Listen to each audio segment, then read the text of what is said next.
Welcome student. आज के इस लेक्चर में आप और हम डिस्टेंस और डिस्प्लेसमेंट के बारे में कुछ बातें सीखकर उसके ऊपर न्यूमेरिकल एप्लीकेशन देखेंगे। इवन डिस्टेंस एंड डिस्प्लेसमेंट के साथ साथ लेटर ऑन लेक्चर के इस पार्ट में हम स्पीड एंड वेलोसिटी भी डिस्कस करने वाले हैं। मतलब हम ये प्रॉब्लम्स के माध्यम से सीखेंगे कि आखिर कैसे स्पीड और वेलोसिटी को डिफरेंशिएट किया जाए। तो चलिए बोर्ड की तरफ शुरुआत करते हैं डिस्टेंस एंड डिस्प्लेसमेंट्स की प्रॉब्लम्स को लेकर। पिछले टॉपिक में जो हमने सीखा था उसमें हमने बताया था कि डिस्टेंस क्या होता है। तो डिस्टेंस होता है पाथ लेंथ।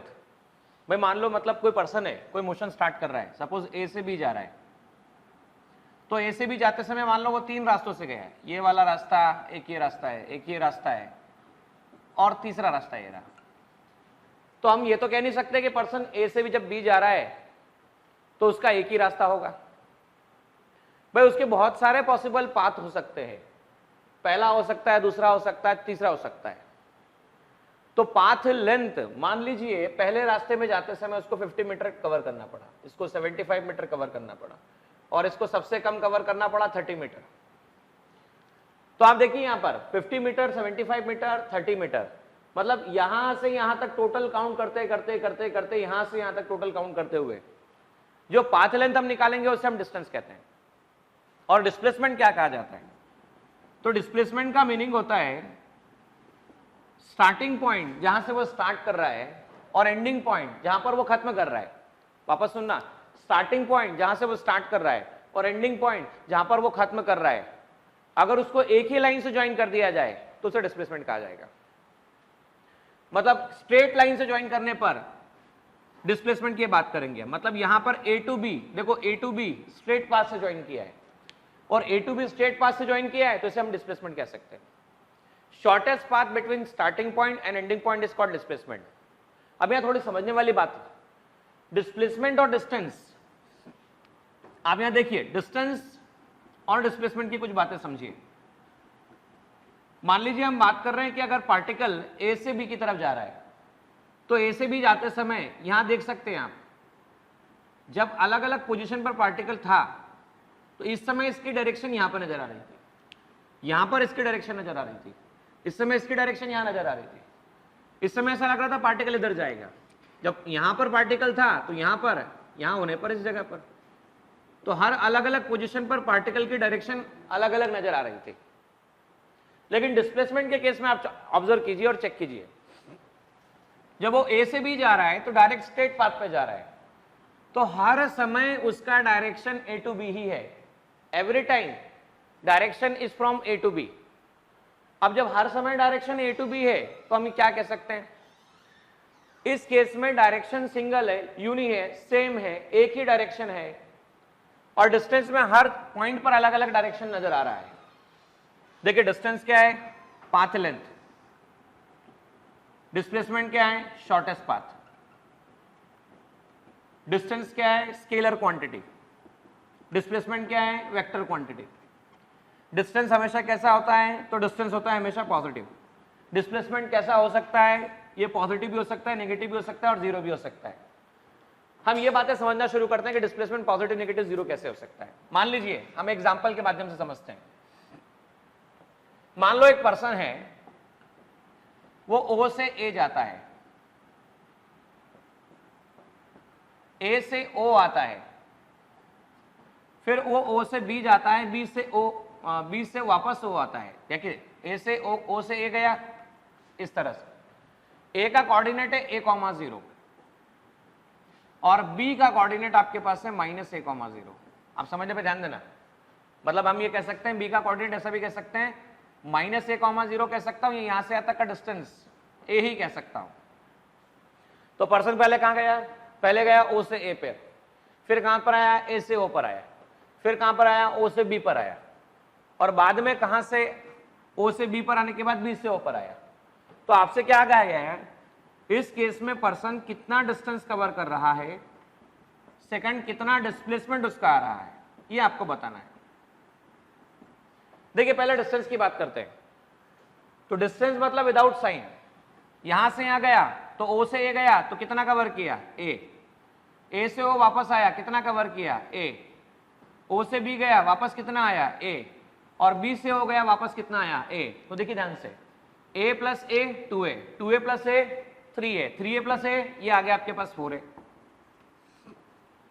लेकिन मैं बात करता हूं जब डिस्प्लेसमेंट की, तो डिस्प्लेसमेंट वेक्टर क्वांटिटी होती है, X axis, X dash axis, Y axis और ये Y dash axis. X axis मतलब plus i, X dash axis मतलब minus i, Y plus J और वाई डैश आपके पास माइनस जे अवेलेबल है। एक्स प्लस आई बराबर, जब ओ से ए गया तो आप चेक कर सकते हैं ओ से क्या है, ए प्लस आई। अब ए से वापस जब ओ आ रहा है, ओ से देखो, ए से ओ जब वापस आ रहा है तो देखो मैग्नीट्यूड कितना है भाई, अगर 2 मीटर गया तो वापस आना 2 मीटर पड़ेगा। लेकिन पहले ओ से ए जब जा रहा था तो ओ से ए जाते वक्त, ओ से ए जाते वक्त वो एक्स एक्सेस के पॉजिटिव पार्ट की तरफ जा रहा था, और एक्स एक्सेस के पॉजिटिव पार्ट की तरफ जा रहा था, इसका मतलब प्लस आई की तरफ जा रहा था। तो देखिए मैंने प्लस आई लगाया।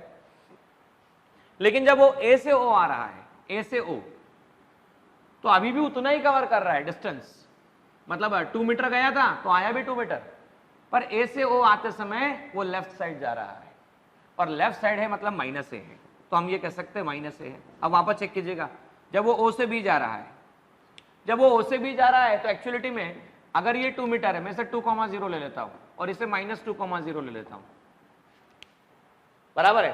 तो अगर मान लीजिए इधर गया तो अभी भी कितना कवर किया, 2 मीटर किया। लेकिन ओ से बी इधर लेफ्ट साइड जा रहा है, और लेफ्ट साइड मतलब इस तरफ जा रहा है एक्स एक्सेस के नेगेटिव पार्ट पर, तो एक्स एक्सेस के नेगेटिव पार्ट पर मतलब माइनस है, तो वापस से अब देखो माइनस है। और बी से वापस से हम ओ की बात करें तो बी से ओ वापस यहां पे खड़ा हुआ, यहां 2 मीटर कवर करके गया था, अब वापस बी से ओ की तरफ आ रहा है ए, लेकिन बी से ओ, तो बी से ओ मतलब राइट, मतलब अलोंग पॉजिटिव एक्स एक्सेस, और अलोंग पॉजिटिव एक्स एक्सेस मतलब प्लस आई, तो हम ये कह सकते हैं प्लस आई की बात आ गई।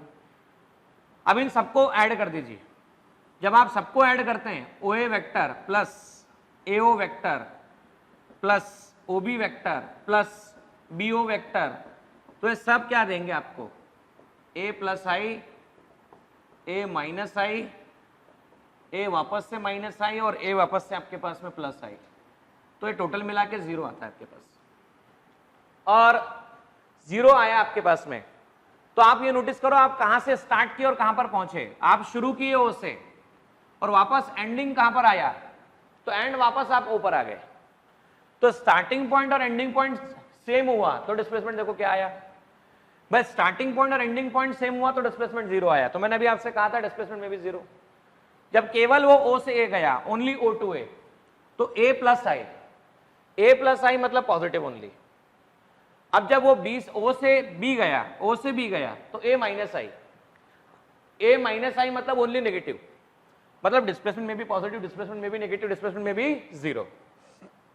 बच्चों जब भी आप डिस्टेंस और डिस्प्लेसमेंट की प्रॉब्लम सॉल्व करते हो तो डिस्टेंस और डिस्प्लेसमेंट की प्रॉब्लम सॉल्व करते समय कई बार north south west east direction based problem आते हैं। कितने टाइप के प्रॉब्लम आप देखेंगे में, तो कई बार आपको सर्कुलर पाथ वाले क्वेश्चन आते हैं, कई बार आपको निकालने के लिए आते हैं नॉर्थ साउथ वेस्ट ईस्ट से रिलेटेड क्वेश्चंस, कई बार आपको सर्कुलर पाथ में भी अलग अलग केसेस देखने होते हैं। डिस्टेंस डिस्प्लेसमेंट निकालते समय कई बार आपको और जो प्रॉब्लम के टाइप्स देखने को मिलते हैं वो प्रॉब्लम्स के टाइप हेक्सागन रिलेटेड प्रॉब्लम देखने को मिलते हैं, पेंटागन रिलेटेड प्रॉब्लम देखने को मिलते हैं। ये सारे प्रॉब्लम अभी भी डिस्कस करने वाले हैं। तो आइए पहले हम शुरुआत करते हैं सर्कुलर पाथ से रिलेटेड प्रॉब्लम्स की। बात ऐसी है, एक पर्सन है, वो ए से बी मोशन स्टार्ट करता है, वो सी जाता है, डी जाता है।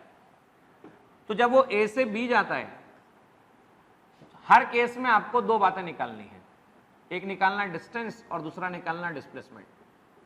वापस सुनना बच्चों, आपको क्या क्या निकालना है, आपको निकालना है डिस्टेंस और क्या निकालना है डिस्प्लेसमेंट। कब कब निकालना है, आपको इन कंडीशंस में निकालना है। जब वो ए से बी जाता है, सेकंड कंडीशन, जब वो ए से सी जाता है, थर्ड ए से डी जाता है, फोर्थ ए से ए आता है, fifth when it subtend particle subtended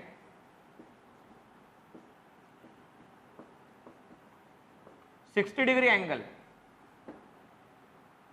at centre, centre में 60 डिग्री एंगल बनाया गया, तब आपको बताना है।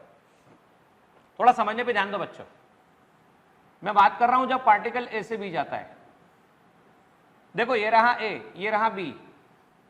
अभी थोड़ा समझिए, यहां से यहां रेडियस आर, यहां से यहां रेडियस आर, बराबर। अब रेडियस आर है, ए से बी की जब बात कर रहा है वो, तो ए से बी अगर डिस्टेंस निकालना है तो डिस्टेंस निकालने का मतलब पाथ लेंथ, और अगर डिस्प्लेसमेंट निकालना है तो डिस्प्लेसमेंट का मैंने क्या मतलब बोला, शॉर्टेस्ट पाथ। अब शॉर्टेस्ट पाथ का मीनिंग क्या होगा, तो शॉर्टेस्ट पाथ का मीनिंग होगा जब भी शॉर्टेस्ट पाथ निकालना है तो स्टार्टिंग पॉइंट और एंडिंग पॉइंट को स्ट्रेट लाइन से ज्वाइन कर दो। तो आइए पहले हम डिस्प्लेसमेंट निकाल लेते हैं। हम बात कर रहे थे ए से बी की, ये था आर, सेंटर हो, वापस से ये बी, ये रहा आपके पास स्टार्टिंग पॉइंट और ये रहा आपके पास ending point, join by straight line. तो आप और हम कह सकते हैं ओ ए बी ट्राइंगल में ये आर और ये आर, आपको ए बी निकालना है, तो ए बी का स्क्वायर लिखा जा सकता है ओ ए का स्क्वायर प्लस ओ बी का स्क्वायर, ऐसा लिखा जा सकता है। तो ए बी का स्क्वायर ये आ गया आपके पास R square plus R square, तो ए बी का स्क्वायर आ चुका है आपके पास में 2r स्क्वायर, तो ए बी ये आ गया आपके पास में r√2। देखिए डिस्प्लेसमेंट निकल गया r√2। अब पाथ लेंथ निकालना है, समझना, यहां से यहां तक का निकालना है, बाकी सब मैं डैश लाइन से बता देता हूं। और ये आपके पास में डार्क लाइन अवेलेबल है, मतलब आपको क्वार्टर सर्कल निकालना है, क्वार्टर। भाई 1 साइकिल कंप्लीट होता, पार्टिकल ए से बी जाता, बी से सी जाता, सी से डी आता, डी से ए आता, रेडियस आर था, अगर 1 साइकिल कंप्लीट करता तो टोटल 2πr कवर करता। भाई हाफ कंप्लीट करता आर रेडियस सेंटर से तो πr कवर करता। और क्वार्टर सर्कल की बात कर रहे हैं आप, क्वार्टर मतलब 1/4।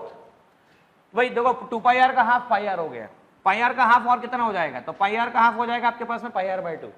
वापस समझ लो बच्चों, 2πr, πr और πr/2 ऐसा लिखा जा सकता है, ठीक है ना। तो हम यहां पर बात कर रहे हैं ए से बी, तो कितना है ए से बी, तो ए से बी आपके पास में है क्वार्टर सर्कल, और क्वार्टर सर्कल मतलब πr/2 आंसर आने वाला है।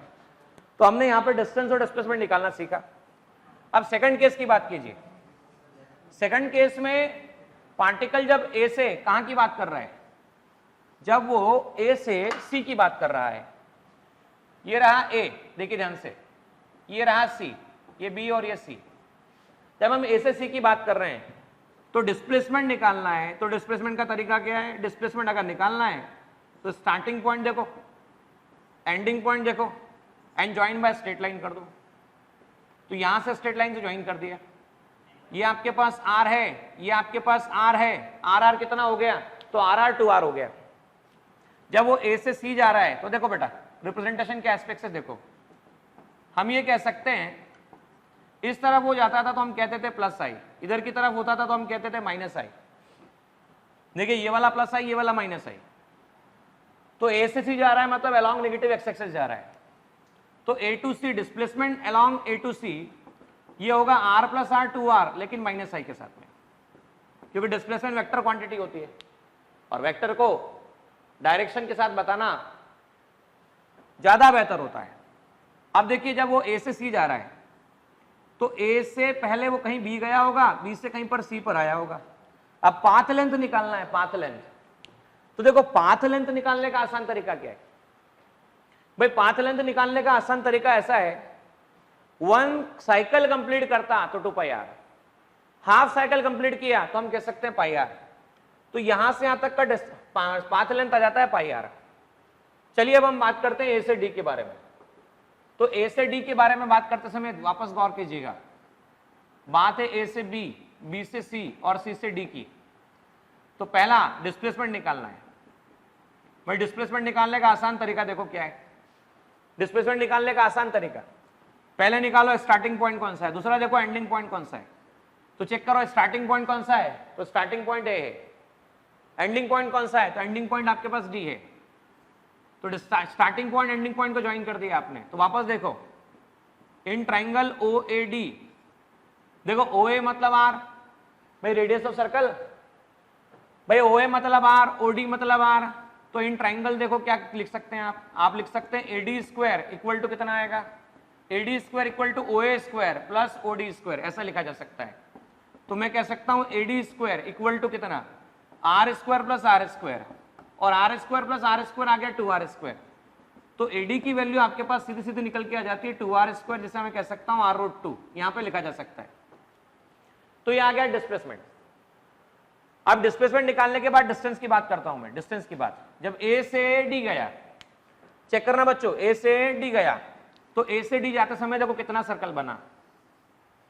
तो ये रहा A, यहां से शुरू किया, ये गया B, तो जब A से B गया तो बन गया क्वार्टर सर्कल। B से C गया, वापस क्वार्टर क्वार्टर हाफ सर्कल। अब A से B, B से C से D आया, तो D पर आया, देखो 3/4 सर्कल। तो 3/4 सर्कल मतलब अगर ऊपर वाला पोर्शन होता था तो पाई आर, नीचे वाला होता था तो पाई आर बाय 2। तो टोटल कितना सेगमेंट आएगा, ध्यान से देखो, pi R plus pi R by 2, इससे लिख सकते हो आप। तो इससे आप लिख सकते हो 2 pi R plus pi R by 2, मतलब ये आ गया आपके पास में 3 पाई आर बाय 2। तो डिस्टेंस की बात करें हम, तो पाथ लेंथ निकल कर आता है आपके पास में A से D आते समय 3 पाई आर बाय 2। वापस चेक कर लीजिए, pi R by 2 plus pi R मैंने लिखा तो 3 पाई आर बाय 2 आता है। देखो सेकंड लास्ट केस जब पार्टिकल A से A ट्रेवल करता है, भाई सेकंड लास्ट केस में जब पार्टिकल A से A ट्रेवल करता है, वापस बताना मुझे, निकला कहां से, A से, पहुंचा कहां पर, A पर। मैंने बोला था जब भी स्टार्टिंग पॉइंट और एंडिंग पॉइंट सेम हो जाए तो डिस्प्लेसमेंट, अभी मैंने आपके सामने बताया था इससे पहले वाले क्वेश्चन में, डिस्प्लेसमेंट होता है 0।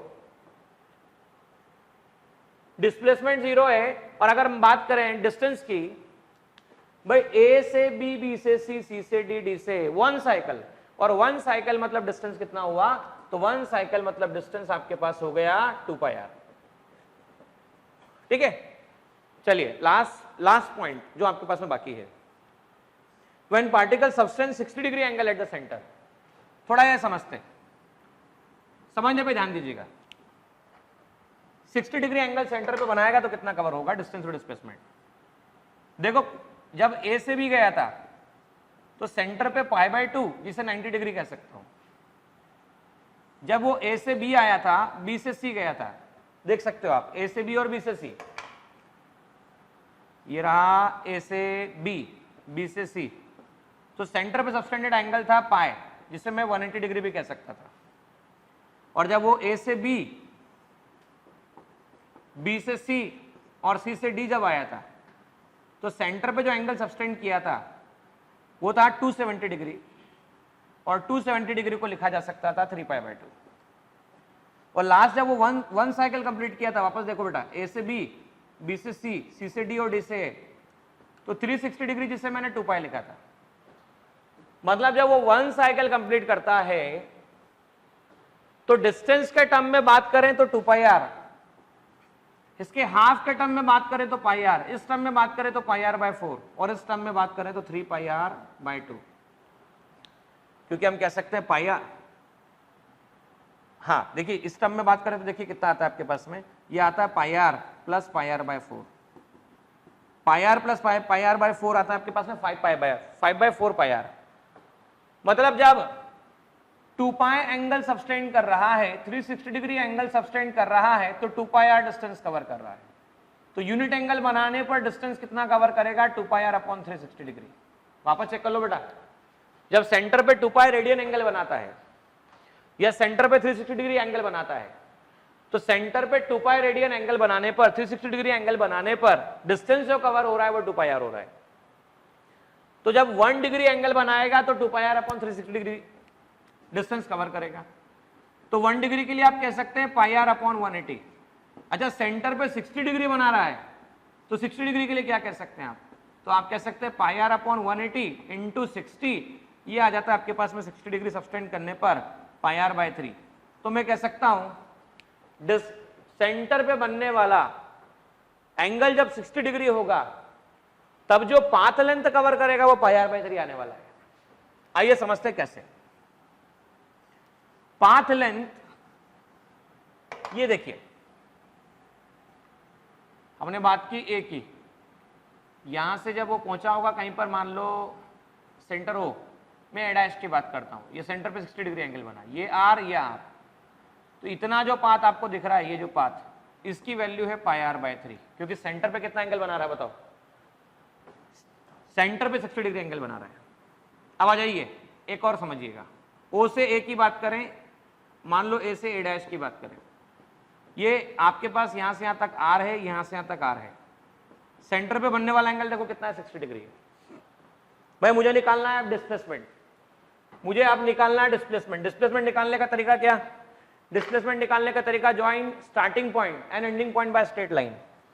तो ये रहा आपका स्टार्टिंग पॉइंट, ये रहा आपका ending point, join by straight line, तो ये मैंने कह दिया डिस्प्लेसमेंट वेक्टर है। अब देखो जब भी कभी ऐसा होता है कि एडजेसेंट साइड सेम और एंगल 60 डिग्री हो, तो थर्ड साइड भी उसकी वही होती है जो एडजेसेंट साइड थी, मतलब आपको ए से ए डैश का जो पाथ मिलेगा वो आर ही मिलने वाला है, मतलब ए से ए डैश का मैग्नीट्यूड निकालो आप डिस्प्लेसमेंट का, तो आर ही आने वाला है। तो इस तरह से हमने डिस्टेंस डिस्प्लेसमेंट निकालना सर्कुलर पाथ के केस में सीखा।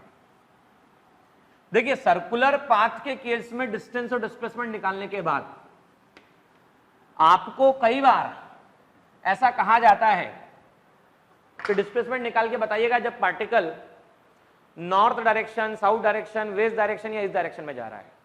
आइए समझते हैं इस तरह के प्रॉब्लम्स को लेकर।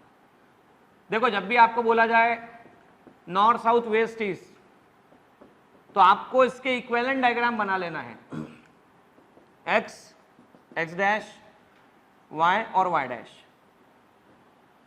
एक्स के लिए आप लेते हैं प्लस आई, एक्स डैश के लिए माइनस आई, वाई के लिए प्लस जे और वाई डैश के लिए माइनस जे। तो वापस चेक कीजिए, ईस्ट प्लस आई, वेस्ट माइनस आई, नॉर्थ प्लस जे और साउथ आपके पास आता है माइनस जे। हम इसे ऐसा कह सकते हैं, वापस चेक कीजिए, ईस्ट प्लस आई, वेस्ट माइनस आई, नॉर्थ प्लस जे और साउथ आपके पास माइनस जे। क्वेश्चन ऐसा फ्रेम किया गया कि पर्सन ओरिजिन से शुरुआत करते हुए, सेंटर पॉइंट से शुरुआत करते हुए 3 मीटर नॉर्थ की डायरेक्शन में जाता है, उसके बाद वही पर्सन 3 मीटर के बाद 4 मीटर ईस्ट की डायरेक्शन में जाता है। तो आपको बताना है कि पर्सन जब 3 मीटर नॉर्थ गया, पर्सन जब 4 मीटर साउथ ईस्ट गया, तो बताओ डिस्प्लेसमेंट क्या है, व्हाट इज डिस्प्लेसमेंट, ये हमको बताना है। तो वापस से वही वाली बात, सेंटर से शुरू करो, 3 मीटर नॉर्थ गया, नॉर्थ मतलब प्लस जे, ईस्ट गया मतलब प्लस आई। तो पहले 3 मीटर देखो, ये प्लस आई, ये माइनस आई, प्लस जे माइनस जे। चलिए आइए, शुरुआत में कहां गया, S1 मतलब 3 मीटर, 3 मीटर गया प्लस जे, तो मैं इससे लिख सकता हूं 3 प्लस जे, इसे मैंने कह दिया S1। अब वो कहां गया, तो 4 मीटर गया, 4 मीटर कहां पर गया, 4 मीटर ईस्ट की तरफ गया, मतलब प्लस आई। तो 4 मीटर प्लस आई मतलब 4 मीटर प्लस आई आ गया, तो S2 आपके पास आ गया 4 प्लस आई। अब देखो मैंने पहले भी कहा था, पहले डिस्प्लेसमेंट अगर निकालना है तो स्टार्टिंग पॉइंट और एंडिंग पॉइंट को चेक करो, which one is starting point and which one is ending point. भाई कौन सा स्टार्टिंग पॉइंट और कौन सा एंडिंग पॉइंट है ये चेक करो। तो स्टार्टिंग पॉइंट है O, ये रहा मान लीजिए A, और मैं कहता हूं एंडिंग पॉइंट है B। तो join starting point and ending point by straight line. तो देखो ये आ गया आपके पास 3J, ये आपके पास आ गया 4I, ये रहा आपके पास A, ये रहा आपके पास B, join starting point ending point by straight line, ये आपके पास आ गया है। तो डिस्प्लेसमेंट वेक्टर S वेक्टर को लिखा जा सकता है, यहां पर S vector can be return 3 plus J cap and 4 plus I cap, ऐसा लिखा जा सकता है। और मैग्नीट्यूड निकालने की बात बोली जाए तो वेक्टर चैप्टर में पढ़ चुके हैं, मैग्नीट्यूड के लिए I के कोफिशिएंट का स्क्वायर और J के कोफिशिएंट का स्क्वायर। तो आप देखो यहां पर मैग्नीट्यूड कितना आता है, 3 3 9, 4 16, रूट 25 और रूट 25 का आंसर 5 आता है। तो ये डिस्प्लेसमेंट निकाला जा सकता है 5 मीटर। तो हमने फिलहाल डिस्प्लेसमेंट निकालने का डायरेक्शनल कंसेप्ट सीखा। अब इस पर बेस्ड एक और प्रॉब्लम समझिए। अब इस प्रॉब्लम में कई बार स्टूडेंट कंफ्यूज होते हैं। आइए प्रॉब्लम क्या है देखिए, वापस उसमें ऐसा ही बोला गया है कि पर्सन मोशन परफॉर्म करता है, आपको डिस्टेंस और डिस्प्लेसमेंट निकालना है। क्वेश्चन में क्या बोला गया, ध्यान से सुनिएगा। क्वेश्चन में बोला गया है कि पर्सन शुरुआत में स्टार्टिंग में जो जाता है वो जाता है नॉर्थ की तरफ, और नॉर्थ की तरफ पर्सन का डिस्प्लेसमेंट होता है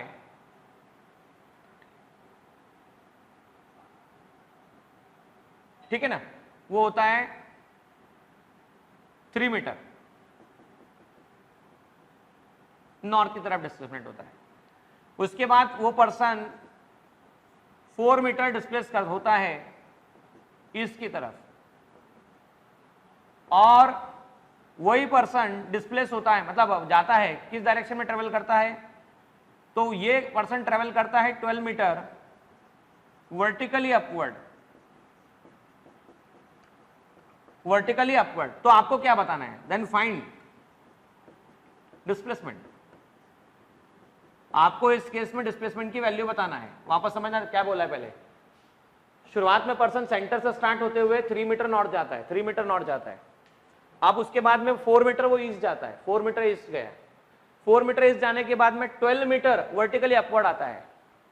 देखो ये तो बात समझ में आ जाती है बच्चों को। अब ये वर्टिकली अपवर्ड बात जो है थोड़ी तकलीफ देती है।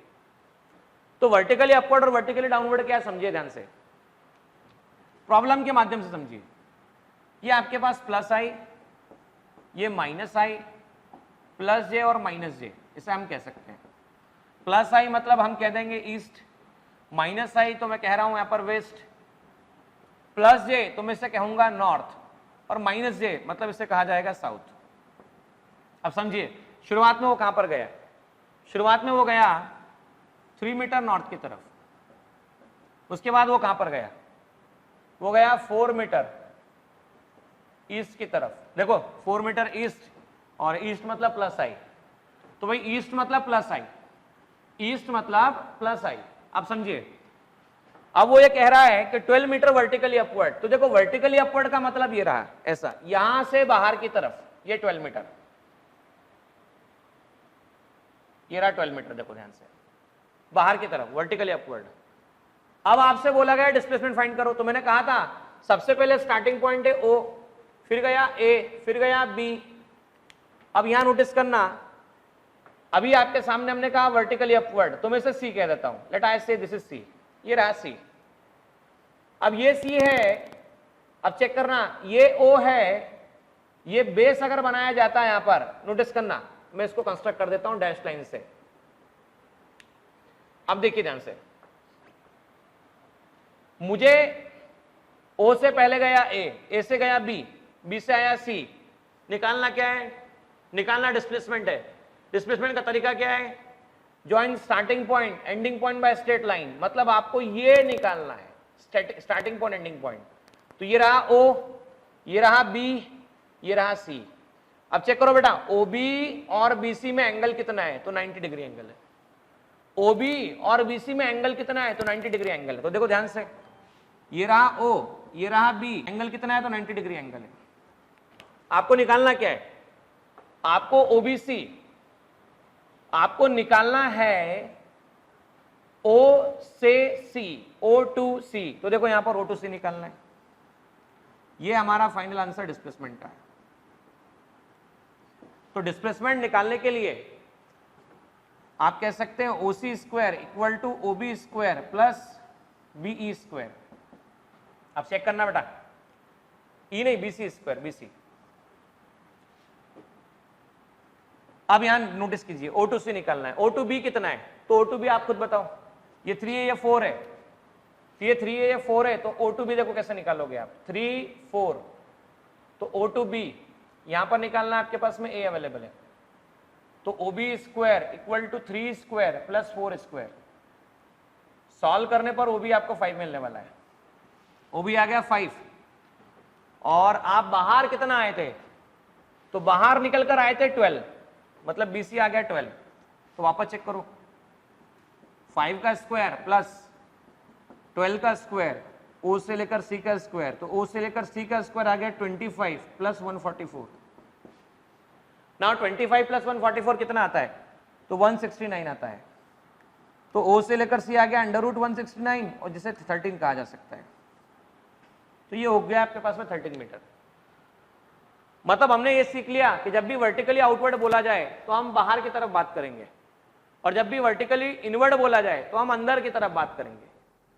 वर्टिकली आउटवर्ड मतलब बोर्ड के पेपर प्लेन से आउटवर्ड इस तरफ, और इनवर्ड मतलब अंदर की तरफ, ठीक है ना।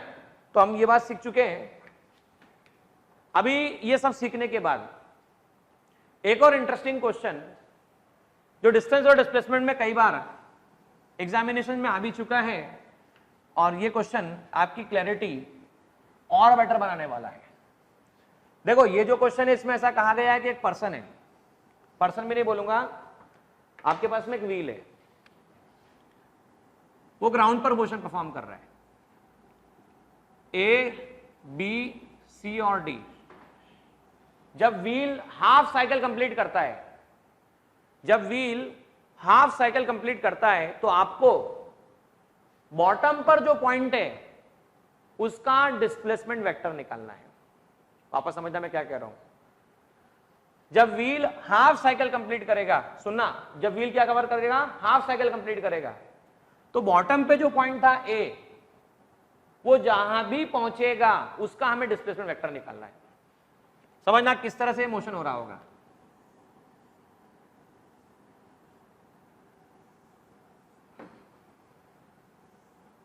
देखिए शुरुआत में मानता हूं ये रहा ए, ये बी, ये सी और ये डी। देखो क्वार्टर साइकिल मतलब क्वार्टर मतलब 1/4 जब मोशन हुआ होगा तो क्या हुआ होगा भाई। जब 1/4 मोशन की मैं बात कर रहा हूं तो 1/4 मोशन होने का मतलब इतना पोर्शन आगे बढ़ा होगा और इतना पोर्शन पीछे आया होगा। तो ए यहां पहुंच गया होगा, फिर ये बी, फिर ये सी और फिर ये डी। वापस से जब मोशन हो रहा था, फिर से अगर क्वार्टर सर्कल मतलब 1/4 पोर्शन मोशन किया होगा, तो 1/4 पोर्शन मोशन करने का मतलब ये वाला पोर्शन आगे बढ़ा, उतना ही पोर्शन नीचे आया। तो इस बार ए ऊपर पहुंच गया होगा, बी यहां पर, सी यहां पर और डी यहां पर। अब वापस से 1/4 पोर्शन अगर मोशन करता है तो बताइए क्या होगा भाई। इस बार पहले देखो ए बी की जगह पहुंचा, फिर वापस से ए आगे आ गया ऊपर, फिर अब ए कहां पर आएगा, इस पोजीशन पर आएगा, बी इधर आएगा, सी इधर आएगा, डी इधर आएगा, और लास्ट जब कंप्लीट साइकिल मोशन कर जाता, 1 साइकिल मोशन कर जाता, तो देखो क्या होता बच्चों। तो 1 साइकिल मोशन कर जाने पर ये ए, देखो ए नीचे आया, ए इधर की तरफ आया तो बी इधर की तरफ जाएगा, सी और डी, ऐसा कहा जा सकता है।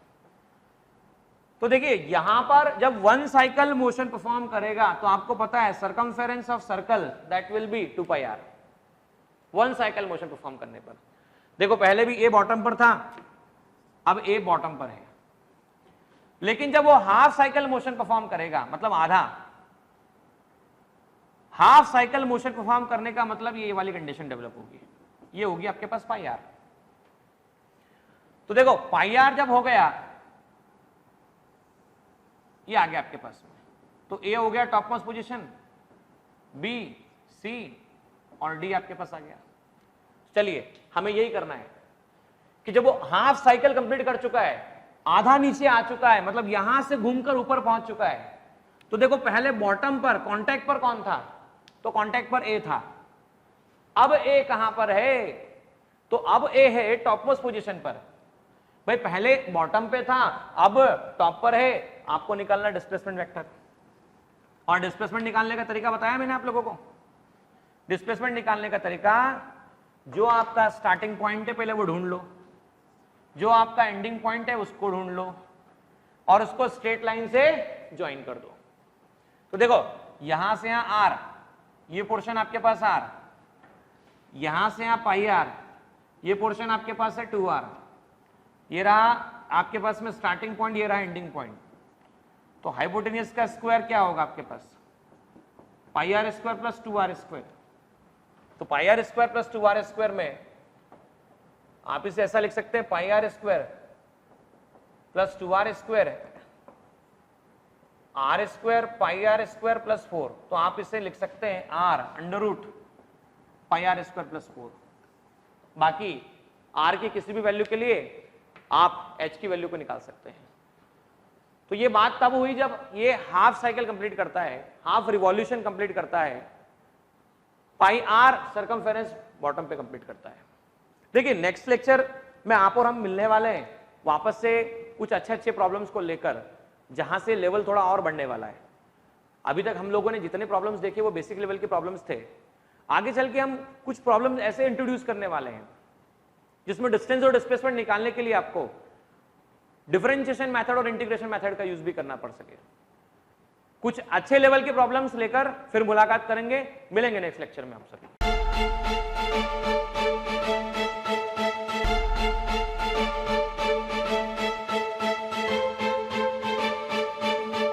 पुरोहित अकॅडमी, मेन ब्रांच प्रभात चौक, MJ कॉलेज रोड, लोकमान्य हॉस्पिटलच्या बाजूला, जळगाव आणि पांडे क्लासेस जवळ, बंधन बँके शेजारी, ट्रॅफिक गार्डनच्या समोर, जळगाव।